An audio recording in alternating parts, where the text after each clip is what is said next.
the Gilbert U-238 Atomic Energy Lab. This Atomic Energy Lab was designed to help children learn how to make nuclear weapons. Seriously, sometimes kids' toys can have adult consequences. When you were a kid, did you ever wish for a toy that seemed a little too dangerous? No, I want an official red undercover knife to 200 get ready by laser rifle. You'll shoot your eye out, kid. From lawn darts to easy bake ovens, it seems that toy makers secretly want to kill you. They've invented toy weapons, deadly dolls, and lab kits containing asbestos and even uranium. So let's put on our lawyer hat and look at some of the most dangerous toys that have ever been invented and discuss how legal or illegal they were. Now, there was a time when CSI was the most popular TV show in the world. The show aired at 10 p.m. and obviously was geared towards and mostly popular with adults. But the thing is, why monetize just adults when you can also monetize children? So the executives at CBS capitalized on the popularity of CSI by giving Planet Toys a license to make CSI-themed toys. The company passed on the obvious choices, sunglasses for David Caruso wannabes, and instead came up with 2 fingerprint kits for kids who shouldn't be watching the show anyway. But this quickly turned into a fiasco when tests conducted by the Asbestos Disease Awareness Organization revealed that the kits contained white powder that consisted of 7% tremolite, one of the most dangerous forms of asbestos. Asbestos is a potent carcinogen in any form, but it poses the greatest health risk when it is in tiny particulates which are allowed to become airborne and easily enter the body. This is precisely the form that it took in the CSI forensics kit.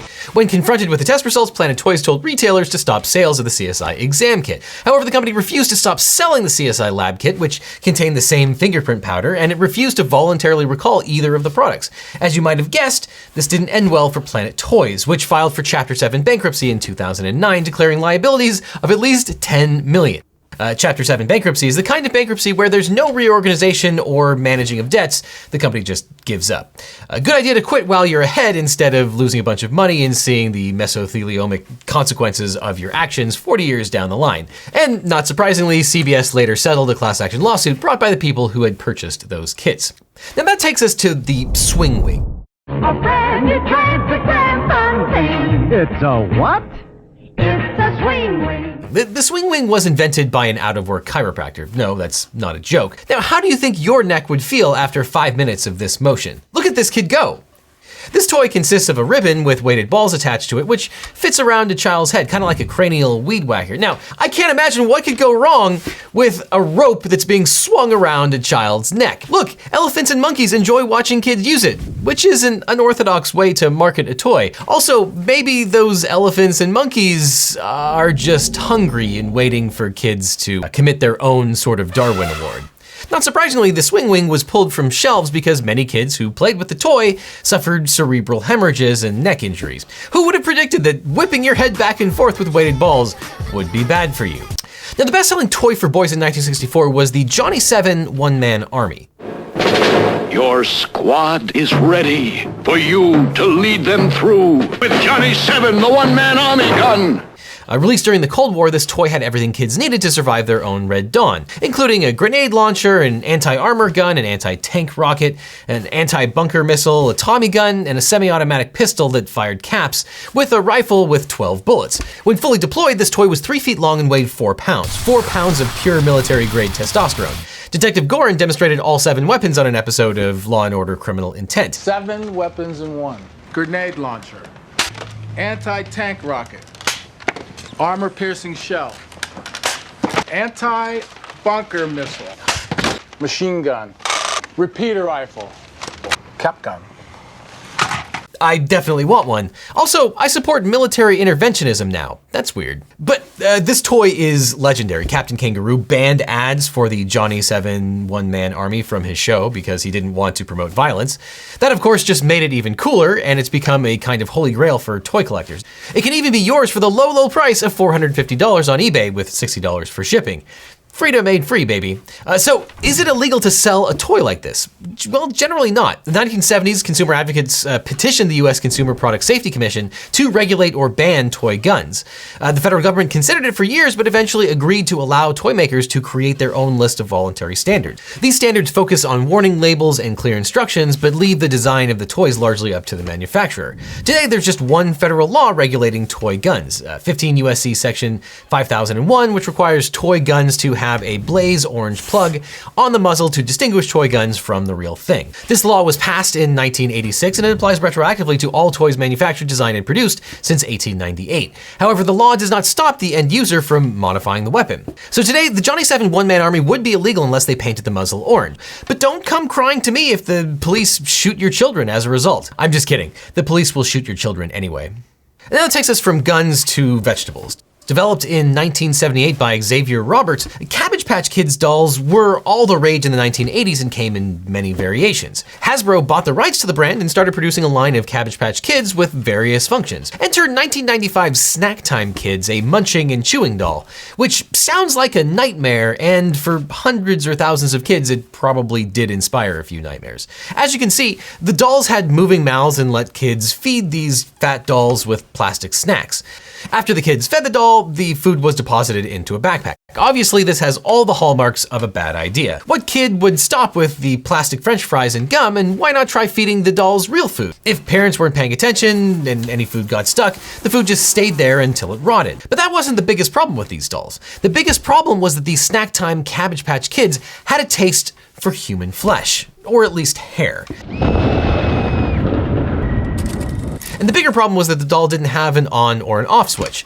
The mouth operated by having rollers move the food, and if the food kept on coming, the rollers kept on moving. This meant that kids got their hair caught in a doll's mouth, which was designed to keep rolling up until whatever it bit ended up in the backpack. For some kids, that meant being trapped for up to 30 minutes while their parents dismantled the doll by chopping his head off and then searching the body cavity for the batteries. Hundreds of irate parents complained, and Mattel voluntarily recalled the toys and paid $40 refunds to 500,000 people who purchased this cannibal Cabbage Patch doll.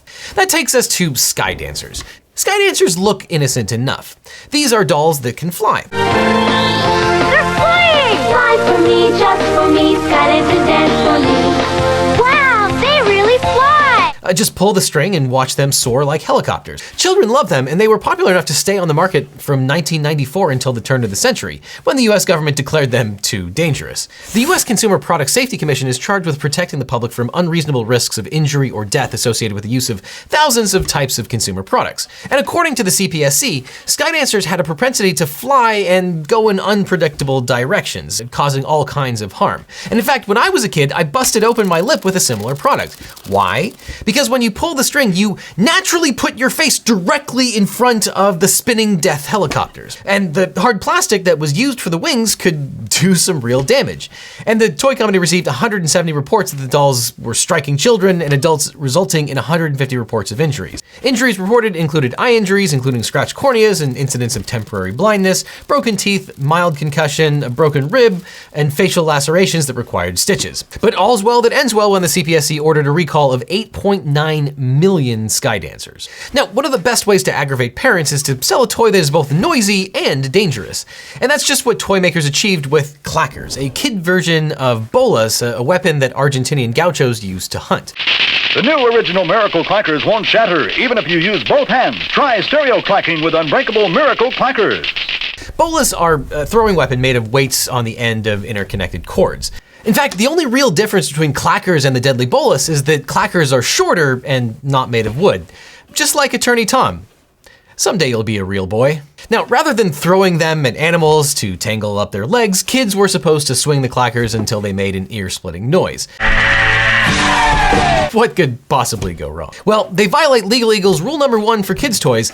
Anything that can be used as a weapon will be used as a weapon. Now, the first clackers appeared in the late 60s, and they were made from tempered glass, which, contrary to the marketing about being unbreakable, would eventually shatter, pelting users with shards of glass. Eventually, the US government classified clackers as a mechanical hazard in the court case and worst epic rap battle of history, United States versus article consisting of 50,000 cardboard boxes, more or less, each containing one pair of clacker balls. Now, this case became famous because people were amused by the fact that the government seemed to have sued the clacker balls and the boxes that they were contained in themselves. But that's because the seizure was an exercise of jurisdiction in rem. Jurisdiction in rem is a legal term describing the power a court may exercise over property. It assumes that the property or status is the primary object of the action. Classic cases involving jurisdiction in rem include United States versus one Tyrannosaurus Batar skeleton, South Dakota versus 15 impounded cats, and one 1958 Plymouth sedan versus Pennsylvania. In the case of the clackers, the United States Marshals seized a shipment of clacker balls, and the Ace Novelty Company filed a complaint against forfeiture, arguing that the shipment was not a banned hazard, as defined by the Federal Hazardous Substances Act. The government argued that the clackers were hazardous, as the term was defined in 16 CFR 1500.18, which bans toys presenting a mechanical hazard. And while the Ace Novelty Company argued that there was an exception, the court sided with the US government and eventually banned the children's toy. Look for this package. Now, just about everyone is familiar with the slip and slide, a staple of the summer. Okay, everybody, come outside. Everybody ready for a wild, wet ride? Slip and slide. The slip and slide was invented by Robert Carrier after watching his son deliberately slide across wet concrete and carpet in the garage. Carrier was an upholsterer who worked with a company that produced boat seats. So he borrowed a 50-foot roll of Naugahyde, installed a hose, and invented one of the most iconic summer toys. Carrier took his invention to the Wham-O company, which was behind the popular toys like the Frisbee and the hula hoop. Naugahyde was replaced with plastic, and the toy went on sale in 1961. Now, obviously everyone loved it, and initially there were few injuries reported, but the slip and slide soon encountered a problem. Kids loved it so much that adults wanted to join in. Adults who maybe had a few too many cans of lawsuit juice. Lawsuit juice. It's not beer, we swear. Okay, it's totally just beer. But the slip and slide was not designed for adults. The instructions said that the product was designed for children 10 and over, and presumably that didn't include youthful grown-ups. In 1987, a 34-year-old man broke his neck and was paralyzed after using a slip and slide. A jury decided that the slip and slide was defective and unreasonably dangerous and gave the plaintiff over $12 million. In 1988, a University of Central Florida student also broke his neck on the slide. He won his lawsuit as well, and the toy company took the slip and slide off the market. Eventually, in 1993, the U.S. Consumer Product Safety Commission issued a recall notice, and the slip and slide was slip and shelved. Fortunately for kids, the slip and slide has been given a new life. You can buy a new one complete with a warning that it's only safe for kids 12 and over. So to all of you kids and adults out there, please slip and slide responsibly. Or don't. I'm not your parent, though I can represent you in a lawsuit over a horrific injury.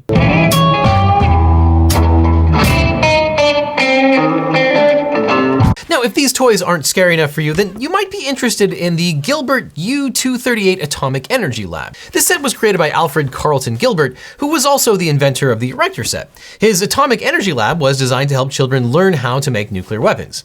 No, seriously. This toy actually included uranium samples. It came with 4 glass jars containing natural uranium-bearing ore samples. The goal was for kids to learn how to create and watch nuclear and chemical reactions using radioactive materials.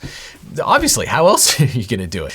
Gilbert insisted this was a safe toy as long as you didn't break the seals on the uranium samples. You know how kids don't break the toys that they're given? Luckily, the lab included a real Geiger counter, an electroscope, a Wilson cloud chamber, and some low-level radiation sources, including zinc, polonium, and ruthenium isotopes labeled alpha, beta, and gamma, depending on which particular radiation particles they emitted. Now, the product catalog explains that the atomic reactions are beautiful to watch.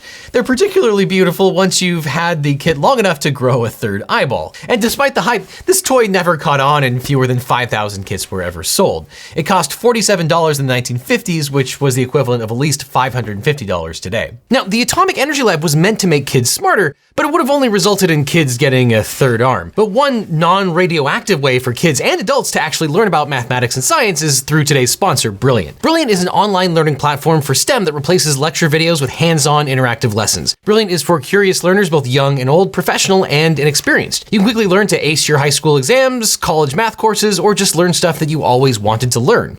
For example, if the makers of these toys had taken Brilliant's logic course, maybe they would have known that it was a crazy idea to create all of these insanely dangerous toys. Because Brilliant's logic courses cover liar and truth teller, riddles, logical fallacies, machine logic, and even strategic game theory. And logic is a crucial skill that lawyers need every day, especially when they're suing toy manufacturers. And I also really enjoyed Brilliant's Data Science Foundations course, which starts with probability fundamentals and builds up to using data predictions, experimentation, and neural networks. But it's the kind of thing where you learn to understand an introduction to probability, applied statistics, and statistics fundamentals. Because Brilliant lets you learn by doing rather than listening to hours of boring lectures. Learning through doing is scientific scientifically proven to be the most effective way to master any new skill. The courses have storytelling, interactive challenges, and problems to solve. Now you can sign up and start learning for free today by going to brilliant.org/LegalEagle or clicking on the link that's on screen right now. And the first 200 people to sign up will also get 20% off their annual subscription. So by clicking on the link below, you'll get 20% off your subscription to Brilliant. Plus, clicking that link really helps out this channel. And after that, click on this box over here for more LegalEagle, or I'll see you in court.